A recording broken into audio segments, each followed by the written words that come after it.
사실적시 명예훼손에 해당될 것으로 보이기는 해요. 미필적 고의가 있었다라고 아마 추궁하는 질문을 할 것으로 보여요. 배우자가 바람을 핀 것도 억울한데 처벌받는 것은 너무 가혹하잖아요. 단순히 비방의 목적이라던가 어떤 소문을 내기 위한 것이 아니라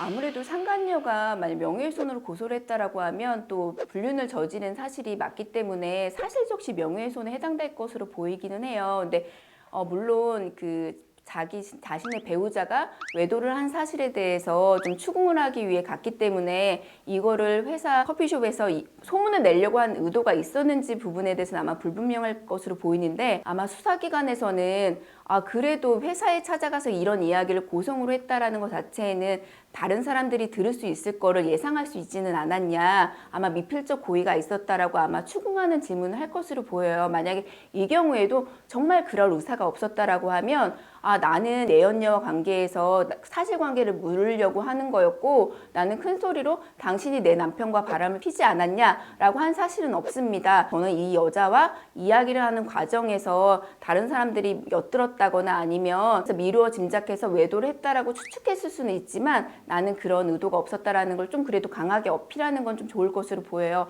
다만 이 경우에도 상황에 따라서는 충분히 미필적 고의로 명예훼손적 발언한 게 좀 유추가 된다라고 하면 그 죄 자체의 성립을 부정하기는 어려울 것으로 보이는데, 이 경우에는 만약에 한 가지 팁을 드린다라고 하면 우리가 양형에는 배우자가 바람을 핀 것도 억울한데 처벌받는 것은 너무 가혹하잖아요. 이 경우에 양형에 대해서 좀 유리한 걸 말씀을 드리면, 나의 배우자와 그분이 상간녀와 외도를 했다는 사실에 대해서 증거를 좀 수사기관에 제출을 하고 어떻게 좀 이 배우자를 힘들게 했는지에 대해서 좀 소명을 하면 양형에서 이익으로 작용하는 경우도 있습니다. 그리고 이거는 이 사안이랑은 조금 다르긴 하는데, 우리가 사실적시 명예훼손 같은 경우에는 위법성 조각 사유가 형법 제310조에 규정되어 있기는 있어요.